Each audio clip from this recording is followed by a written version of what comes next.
जय श्री राम। सूर्यवंश जो कि भगवान श्री राम का भी वंश था, इस वंश में आने वाले बहुत से महान राजा हुए, जिसमें इक्ष्वाकु वंश के मांधाता के पुत्र राजा अम्बरीश हुए। माना जाता है कि यदि व्यक्ति अभाव में होता है तो परमात्मा को ज़्यादा भक्त भजता है, लेकिन राजा अम्बरीश के केस में इनकी स्थिति ये है कि इनके पास परम ऐश्वर्य था। और ये राजा नहीं थे, राजाओं के भी राजा थे, बहुत बड़ा साम्राज्य था इनका। लेकिन उस साम्राज्य के साथ साथ उनके अंदर भगवान विष्णु के लिए, भगवान के लिए भक्ति बहुत अधिक थी। ये भक्ति इतनी अधिक थी कि एक वर्ष इन्होंने एकादशी का पारण किया। उन्होंने कहा कि मैं हर एक एकादशी रखूंगा और द्वादशी के दिन मैं इसका व्रत तोड़ूंगा। तो ये हर दिन व्रत, हर एकादशी को व्रत रखते थे और द्वादशी के दिन वो व्रत खुलता था। इनके गुरु वशिष्ठ थे।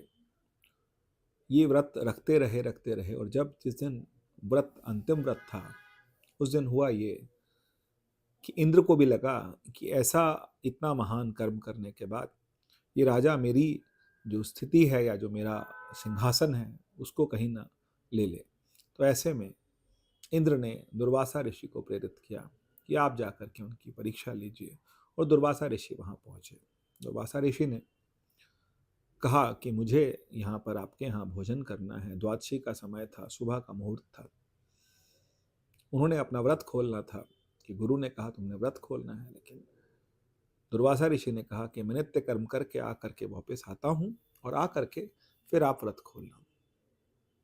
अब जब समय निकला जा रहा था तो उन्होंने अपने गुरुओं से मंत्रणा की और एक तुलसी दल मुंह में रख लिया। ऐसा करके उन्होंने अपना व्रत खोला द्वादशी के दिन। लेकिन जब दुर्वासा ऋषि आए तो उन्हें ये बात पता लगी। वो बहुत क्रोधित हुए और इतने क्रोधित हुए कि उन्होंने अपनी जटा से एक बाल निकाला और उसको जमीन पर मारा। उससे एक राक्षसी उत्पन्न हुई। वो राक्षसी बहुत भयानक थी, जिसको देख करके सभी लोग डर गए।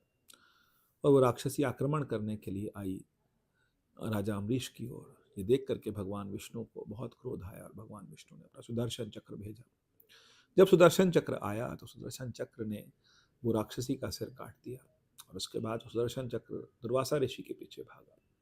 दुर्वासा ऋषि बहुत भयभीत हो गए और वो जा करके पहले महादेव के पास गए, फिर भगवान विष्णु के पास गए। लेकिन भगवान ने कहा कि ये हमारे भक्त का अपराध है, भक्त का अपराध तो भक्त ही क्षमा कर सकता है। तो दुर्वासा ऋषि ने राजा अम्बरीश के स्तुति करी, उनसे माफ़ी मांगी और उसके बाद फिर सुदर्शन चक्र वापस गया। इतना महान व्यक्ति, इतने महान राजा, ऐसा भी कहा जाता है कि एक बार इन्होंने अश्वमेध यज्ञ करवाया और उस अश्वमेध यज्ञ के अंदर, क्योंकि फिर इंद्र को लगा कि अश्वमेध यज्ञ जीत जाएंगे, तो फिर उसमें, क्योंकि घोड़ा जो भेजा जाता है वो घोड़ा सब दिशाओं में जाता है, और यदि वो घोड़ा वापस आ जाता है तो इसका मतलब कि सभी जितने भी आसपास के जितने राज्य हैं उन सब ने दास्ता स्वीकार कर ली। ऐसे में इंद्र ने उनके घोड़े को पकड़ लिया और ले गए। अब ऐसे में क्योंकि ये एक अनुष्ठान था, अनुष्ठान का पूरा होना बहुत जरूरी था समाज कल्याण के लिए भी, तो फिर उन्होंने सभी गुरुओं से पूछा कि अब क्या किया जाए। तो उन्होंने कहा कि या तो किसी मनुष्य की या किसी ब्राह्मण की वहाँ पर बलि दी जाए, और या फिर यहाँ पर ऐसा किया जाए कि इसमें बलि देना ही श्रेष्ठकर होगा कि और कोई तरीका नहीं है, क्योंकि घोड़ा तो आ नहीं सकता है, तो घोड़ा आ जाए और या फिर बलि दे दी जाए। तो फिर उन्होंने एक ऋषि के पुत्र को खरीदा, धन दे करके, मोल दे करके। लेकिन उसके बाद भी विश्वामित्र जी की कृपा हुई कि उन्होंने सिर्फ 2 भजनों में ही 2 भजन दिए उस ऋषि पुत्र को, और ऋषि पुत्र मुक्त हुए। ऐसे महान राजा जो हैं हमारी पृथ्वी पर हुए, जिन्होंने भगवान की भक्ति करी और बहुत ज़्यादा धर्मपरायण रहे। जय श्री राम।